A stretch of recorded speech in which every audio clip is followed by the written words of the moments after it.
แต่งหน้าบ้านอีนายสุกีแต่ว่าไม่อยากคือการมาโดดเครื่องเอียงก่อนกับหูนี่แหละไปแต่งหน้าอีนายสุกคนกับแบบว่าพามาซื้อช้อปปิ้งมาซันเดย์ซื้อเครื่องเล็กๆน้อยๆแต่ว่ากายพันมันเพย์บอได้เน็ตฟ้าแหงสีไห้วันนี้อย่างสิวันนี้ฮัตเตอร์วันมาแต่งหน้าบอกเลยวันนี้โบแต่งหน้าเองวันนี้มีคนแต่งหน้าให้คือคนนี้เมคอัพอาร์ติสเดี๋ยวพูดว่านางสิแต่งลุคยังให้กะพาเบิ้ง ฝากติดตามด้วยเนาะเดี๋ยวแล้วฮัตเตอร์วันอัตตาก่อนก็ได้อัตตาไปก่อนมันกับแบบนับ1 2 3แล้วก็เปิดแล้วก็เดี๋ยวก็เห็นว่าที่เป็นลุคใดลงมาเลยลงเป็นมาเลยเนาะคงไปสกี้นางก็กันคิ้วให้เนาะบ็อกเกอร์กับบันเมคอัพมาเยอะกันโอ้ปกติจะบอกกันคิ้วเดย์ที่ธรรมชาติเป็นคิ้วแบบธรรมชาติอุยตุ่มเนาะที่แบบตุ่ม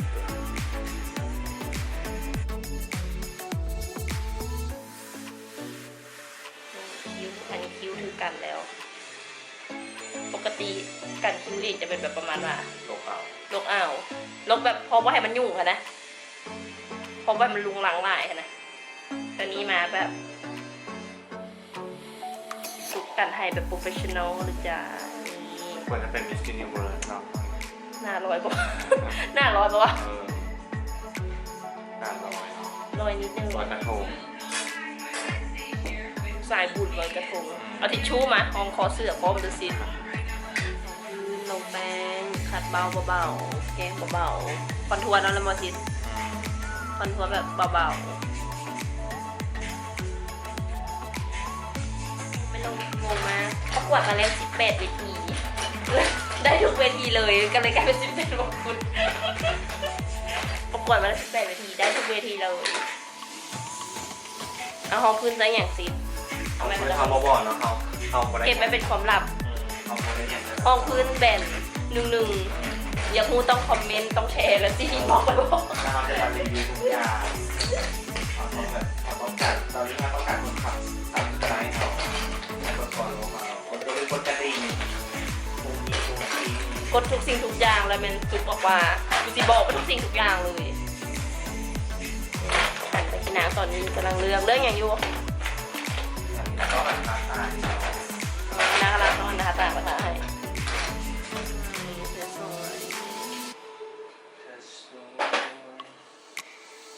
ดังนะมาอีกเด้อได้อีกเด้อดังนะละมุนบนลึงหน้าตัวเองบนลึงลูกนี้แหงบนลึงหน้าตัวเองไม่เคยคือมาเตะสิมันละมุนขนาดนี้อยากให้กินผลิตภัณฑ์ละมุนแน่ว่ะละมุนแน่ตอนนี้ก็แบบไปเห็ดผมมาเรียบร้อยแต่มีแบบความสิทธิ์ setting space ตึงเป็นลุคที่แบบละมุนจนแบบเจอตัวเองอะว่าแบบเขาแต่งกระซี่ได้สวยว่ะโมเมนต์หมายถึงมาแต่งอีกเลยแบบเขาแต่งลุคแนวนี้ออกมาเป็นยังซี่แบบละมุนขนาดนี้ได้เลยป่ะแล้วก็ทรงผมแบบเกาเรียบนะตอนนี้ให้สุกี้ไปหาพร็อพที่มาแบบบดบังเสื้อยืดเดี๋ยวจะถ่ายคู่เข้ามาถ้าจะใส่สุดนี้ถ่ายกับลุคนี้กะคือจะว่าให้เกียรติแบบเมคอัพของนางคนใดอันนี้แทนปิดข้างๆโอเคก็จะเป็นประมาณนี้ก็มีแบบใส่ตุ้มหูใส่เสื้อดีๆเบาๆเดี๋ยวก็จะแบบว่าวันนี้เขามาเคี่ยวเอ็ดลุคให้กวน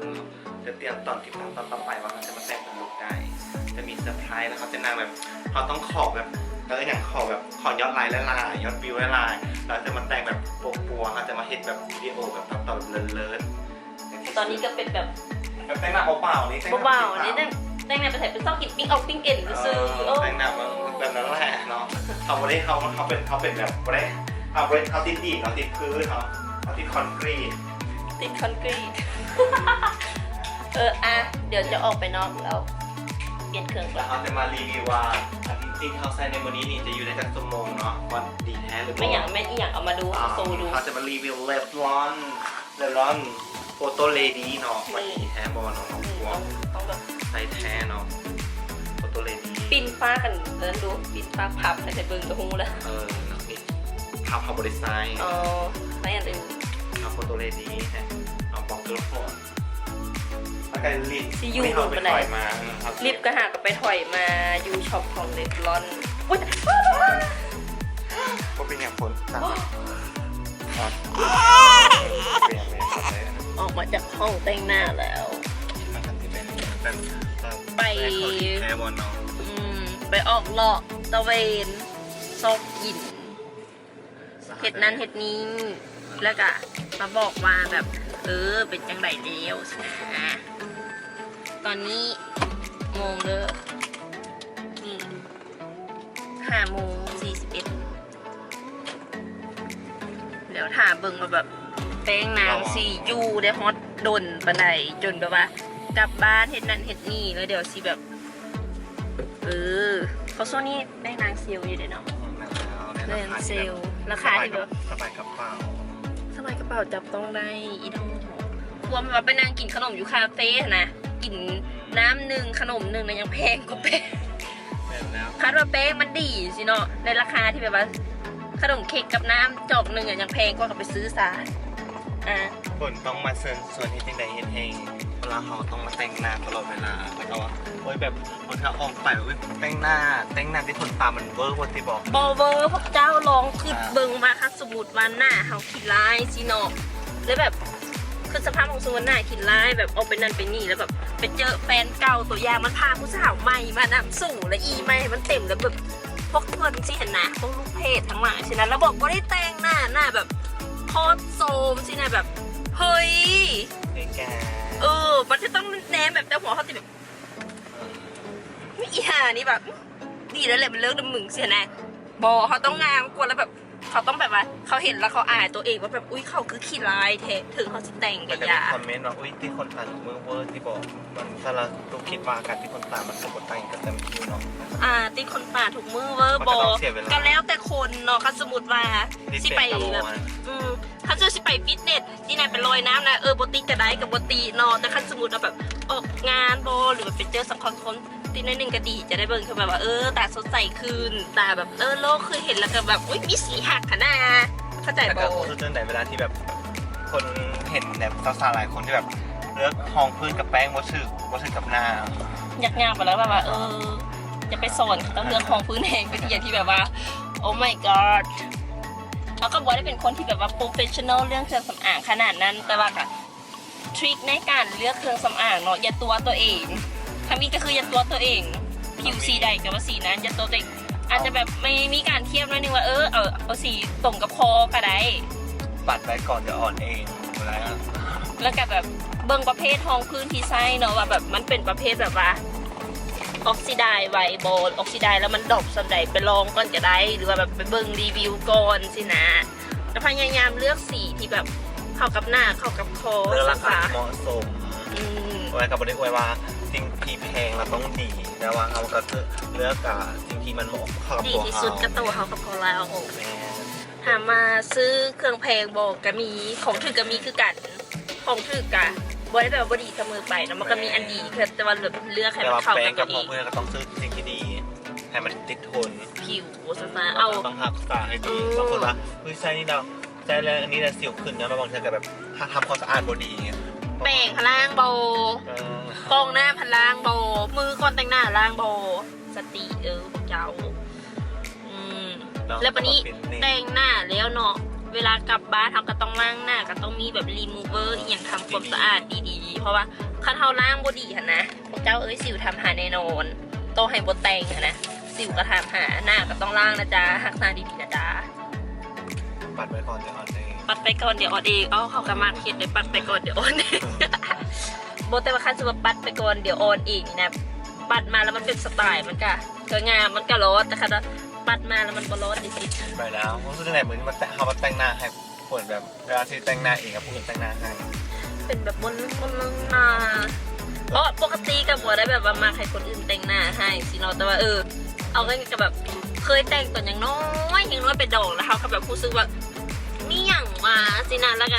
เป็นความรู้สึกที่บ่มาให้ใครแต่งหน้าให้เลยจนว่าอีนายสุกี้เนาะมาแต่งให้สิก็เห็นแบบการ มีโอกาส อีโวของนางแบบว่าสกิลในการแต่งหน้าของนางก็แบบเพิ่มขึ้นทีละหน่อยสิ เริ่ม นะ จากตอนที่สมัยตะกี้เห็นกันแล้วก็โมก สมัยนั้นสุกี้เห็นอย่างบ่เป็นเลยนอกจากเกียร์ห้องพื้น แม่ ตอนนี้ก็อัปเกรดอัพเลเวล เกียร์ มา เขาพูดยังขอเกียร์มาแต่งให้ได้อันแต่งให้นางครับ แล้ว เขาแต่งหน้าเนี่ย ตอนนั้นซุกบอกว่าอันเขาแต่งว่าเป็นกระยาเขาเกียร์ห้องพื้นให้แน่โอเคก็ได้ไปและที่เหลือนางก็แต่งเองแล้วหลังๆมาก็นางก็เก็บเลเวลมานะจ๊ะสนใจก็ไปจ้างนางได้เพราะว่าจะเป็นต้องเป็นดอกลูกบวชก็จ้างได้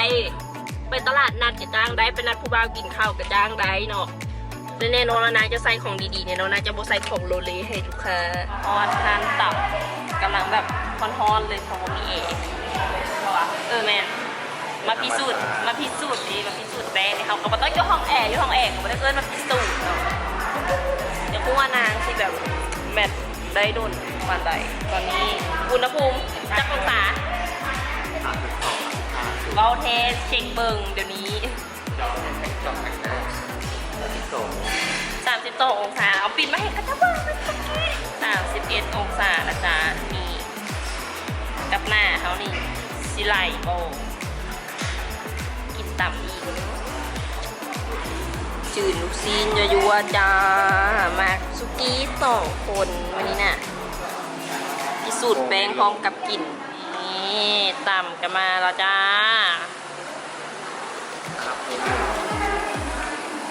ตับยัวๆจ้าอันนี้ห้านไดสุกี้ น่าจะเคย แถว เล็กนานาโตโยต้า แถวดับเพลิง แถวดับเพลิงแล้วหูเรืองนี่ใส่สุกี้โอ้เฮ็ดน้ำตาลโอ้โหเดี๋ยวนี้เขาอยู่ใส่นะ วันทำวันนี้เขาเอามาว่าวันนี้เขาจะมาลองแถวตลาดเจ้านูวง ตลาดสอนเจ้าอนุเขามาให้อย่างมาเลาะซื้อยังน้ำยาล้างคอนแทคเลนส์แล้วก็มือ ประมาณ ต้องมา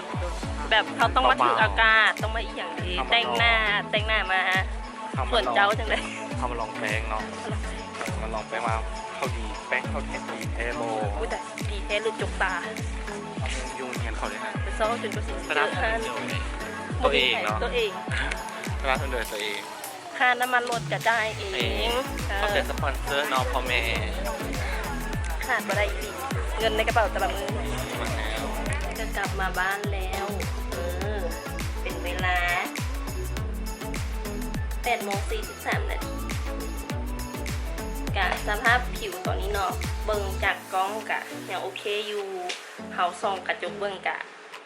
ยังโอเคอยู่สั้นๆโดยส่วนตัวรู้สึกว่ายังโอเคอยู่แล้วกะ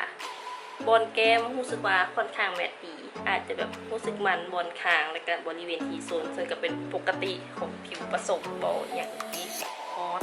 เวลา 10 โมง4 นาทีกับประมาณ6 ชั่วโมงในการแบบที่ว่าอยู่กับลุคนี้และสาอายแชโดว์มีออกนิดนึงพอมาแบบน้ำตาไหลหาวนอนเอียงสิแต่ว่าแบบแป้งนี่แบบช่วงข้างแก้มเอียงรู้สึกว่ายังอยู่ดีอยู่ได้เนี่ยยังอยู่ดีอยู่อาจจะมีแบบหลุดน้อยนึงบนแบบดังที่โซนละกันแถวบริเวณปีกจากแถวๆนี้มีการหลุดออกน้อยนึงแต่ส่วนใหญ่ก็ถือว่ายังอยู่ดีกับแป้งตัวส่วนใดที่แบบว่าอยากได้อีกที่น้องกันเคาน์เตอร์เลสรอดไปแล้วก็ไปถามพนักงานดาวน์โหลดสีจังใดเข้ากับหน้าอีกอะไปจัดไปส่วนตอนนี้กะเข้าไป